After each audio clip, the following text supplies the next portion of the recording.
Welcome to the 10th video in the Discover Your Elemental Blueprint series.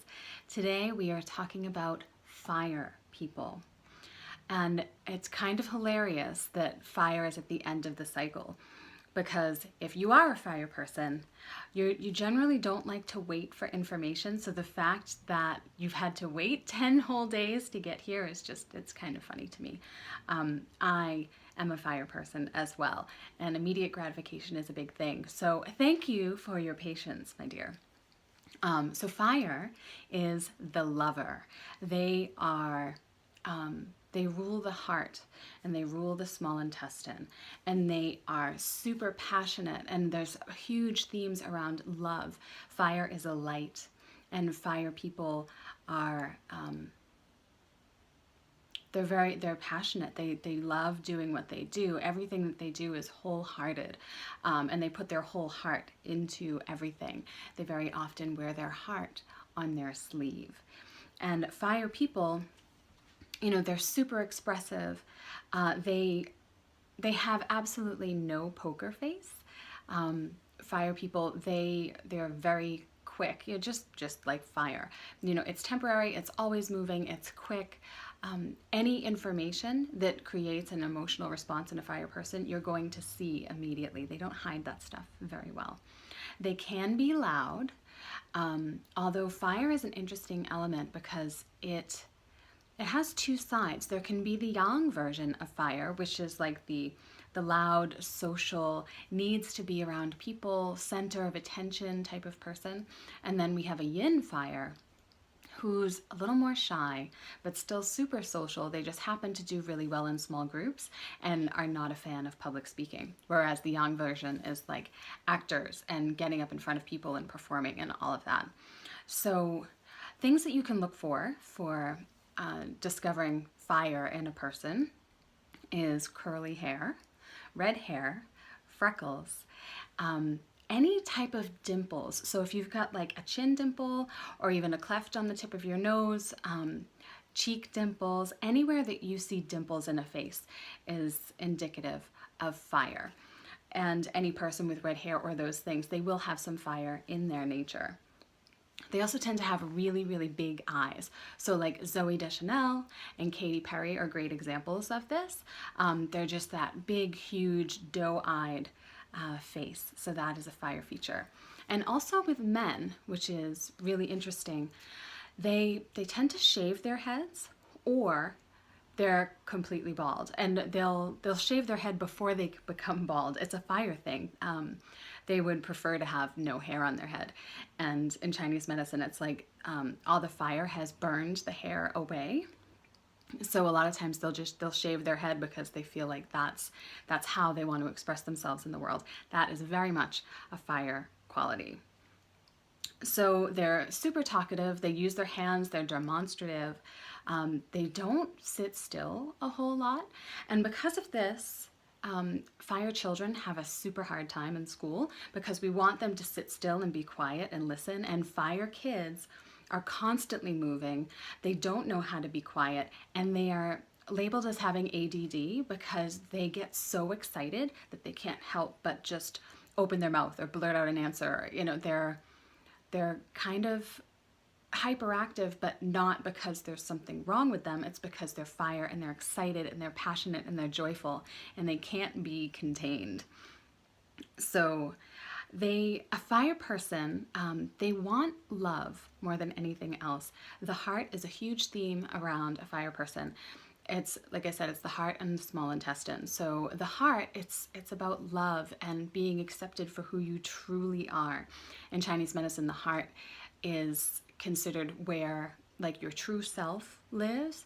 You know, in our lineage, it would be like that's where our higher self comes from. That's where, you know, our soul's longing comes from. So the fire person wants people to see that more than anything else, and they will go to great lengths to make this happen. And it's a funny thing with fire because they naturally don't have any boundaries. They will tell you everything about what's going on in their lives and think nothing of it. They don't realize that certain people should only have limited access to them based on what their relationship is. So they're very quick, they're open books. You'll learn everything about them very, very quickly. These are the type of people who can fall in love with in a weekend and mean it. They wear their heart on their sleeve. They're completely open and loving because all they want is love. So there's huge lessons around boundaries for this reason. Because they're so open-hearted, they can get hurt quite often. They tend to have a lot of relationships because, they fall in love so quickly that it might not be the best person. And that boundary, it's either completely wide open or it's shut down due to past trauma. So there's no middle ground, and that's really a life lesson for a fire person, is learning how to shut that down. Not shut it down, but control it. To kind of put a valve on it so that, when you interact with certain people, you're not completely overexposing yourself in a way that's liable to make you hurt. So in Chinese medicine, the heart, it opens up to the eyes, and they call it the Shen. And there's an interesting phenomenon called Shen disturbance. And this isn't just for fire people, although it's worse for fire people than anybody else. But Shen disturbance is when the light is gone from your eyes. And the best way to describe it is men coming back from war. They look like their eyes are dead. There's no life in their eyes. You also see this a lot in mugshots and people who are, struggling with addiction.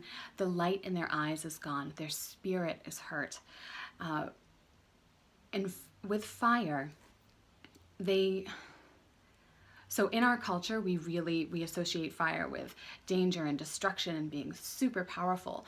But the truth is, fire can be extinguished from any other element. Fire can be put out very, very easily with any combination of the other 4 elements. So it's actually the most delicate. As much as it can be destructive, someone can, you can blow out a birthday candle. We do it all the time.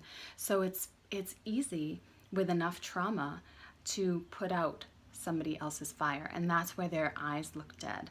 And this can happen a lot with childhood trauma. If you have a little kid that just kind of doesn't look there, their fire is out, and it needs to kind of be rekindled and reawakened in that way.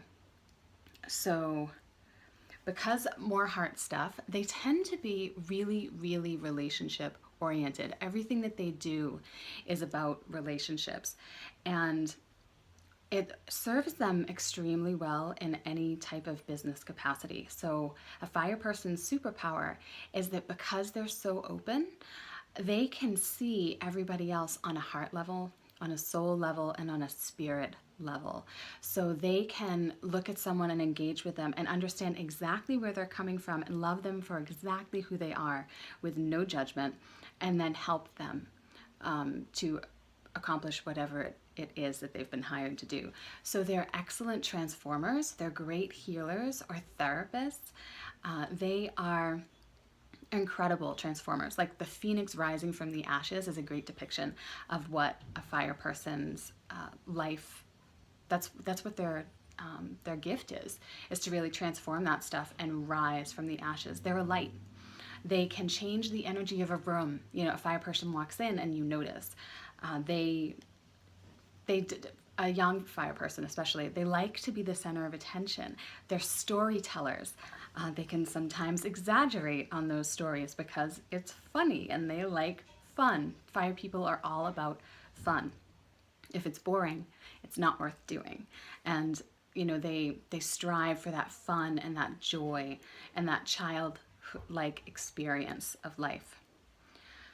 So a really good person that depicts this, fire is all about passion and experience and creating art, and they're highly intelligent. A fire person's mind works incredibly fast. So the perfect example of this is Jason Silva. I think he calls it's like the science of awe. Being awestruck is a very fire thing, and he's a triple fire. And if you watch him, the man doesn't sit still. He talk. It's super, super fast, and you can kind of lose track of where he's going sometimes. That's very much fire and how it presents with wanting to learn everything and being super excited and, oh my God, the world is amazing. Like, some of his videos are just an incredible depiction of what a fire person is like. They love drama. And this isn't necessarily a bad thing. They can love actual drama, like be in a theater or performing arts. They love dramatic art. Regardless of how it makes you feel, they like dramatic. Everything is about drama. Makeup, clothes, how can I create an emotional reaction? That's what gets fire going. And they're great with communication, but not like the metal people, which are super direct. They just say what needs to be said because they want to say it. I like to call it fire foot in mouth syndrome. They tend to not have a filter, and I know I've been guilty of this many times in my life. Things will come out of a fire person's mouth before they even get a chance to think about it, to maybe, is this the best thing for me to possibly say right now? That is not a fire person's strong suit. They generally, it just comes out. It comes out of their mouth before that they can do any type of quality control. It's just a funny thing to watch. And fire when it's ungrounded. So fire, it really needs something else to burn. Fire doesn't do well on its own, so it can be kind of clingy. It can become codependent in relationships because it needs something else to feed it. And where was I going with this? Oh, so when it's ungrounded, they can have panic attacks. Because they're so ungrounded, their energy is kind of all over the place. So they can get very, very panicky. They can also have super vivid dreams and insomnia. That's a really good sign that you need to get grounded. Like, take your shoes off, go outside, get your feet in the dirt, and try to keep the energy from rising up. It needs to be contained there. And the last thing to know about fire is they have an interesting relationship with authority. Fire people, they know that there are rules. They respect that there are rules. They just don't necessarily think that the rules apply to them ever. They respect people in authority, but at the same time, they're like, hey, I put my pants on the same way you do, so I don't see why this is a problem. They think other people should follow rules. They don't think they should have to follow rules. So it's just something interesting that fire people do that can get them in a lot of trouble, especially when they're kids or in a work environment. And it's not really coming from a place of malice. Fire people don't know how to do that when they're in balance anyways. They don't know how to go into anything with malicious intent. But it's just kind of how they are. So fire people are in a yin wood year. So yin wood it's the second energy of spring. It's bamboo, it's wild growth and expansion. And it's the energy of wind. And if you've seen some of my previous emails or videos, my teacher calls it spring cleaning by way of natural disaster. So things that you haven't been paying attention to, that you should have been paying attention to, will work themselves out. Things will get blown out of the water. I had a website I've been trying to redo for 6 months, and it was completely destroyed. And now I have a nice pretty one, but little things that you haven't been paying attention to will get blown away. It's just the nature of the year. And bamboo grows 4 feet overnight. So what happens in this year is you have to stay the course. Knowing what the original goal was and trying to avoid any distractions that pop up, because there will be a lot of distractions in a yin wood year. That's just the nature of the beast. And movement is non-negotiable. Wood feeds the energy of fire, so you're going to be even more fiery and have more energy than usual. So physical movement is super, super important. And probably the more intense, the better. And if it can be fun, fantastic. Kill 2 birds with 1 stone. In this year, mentors and influential people will gravitate towards your energy. This is the year of the guide and the gentle influencer. So there is a tendency for a guide or a mentor to appear, and you don't really have to go looking for them. They find you. This is the year of when the student is ready, the teacher will appear. And so just keep a lookout for that, and embrace that and really work it throughout the entire energy of this year. One of the things that will keep you healthy and in balance throughout this year is clean eating and balance. So the wood energy really likes efficiency and likes things to be clean. That's just kind of how it works. And fire has a lot to do with discernment.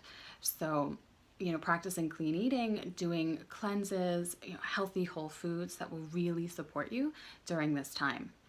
And timing is also a theme that comes up in the energy of this year. So use timing to your advantage. And if you've ever wanted to travel for work or business, this is totally the time to do it. Now, on the stuff to be aware of, just to really harness the energy of this year best, don't attempt to multitask or, maintain single focus. Multitasking will be impossible in a yin-wood year because there's so many distractions, like you'll be busy and then never get anything accomplished. And don't make any big changes or decisions. Again, this is the year of staying the course, avoiding distractions, and just trying to move forward and ride the wind as best you can. And don't overcommit. You'll have a ton of energy. You'll be go, go, go. It's very easy to burn yourself out. And if fire doesn't have alone time, it will burn out. Fire needs to just sit by itself and recharge, or else it will completely burn itself out. And the energy of this year can really bring up some insecurities and doubts. And it's more of hiring a coach or getting a grounded friend to guide you during this time is not a bad idea, because things will pop up and you might want to bounce it off somebody else to make sure you're not being too impulsive or just making any rash decisions. So, my fire people, that is you in a nutshell. And I hope you enjoyed learning a little bit more about yourself and why you've probably been told to be quiet a little too many times in your lifetime. And enjoy the wild growth of your bamboo year. It really is. It's a fun time. It's a fun time for travel. It's just trying to maintain single focus, which can be really hard for a fire person, but just do the best you can. And I am so excited that we have technically kind of finished this series, but I plan to do a couple more just quick videos to clear up some things. So if you haven't already, subscribe to my channel on YouTube to get live updates for when I have new fun things. Share this video with your friends. And if you have any questions, comments, concerns, leave a comment, send me an email, send me a message. I am happy to assist you. Have an awesome day, guys.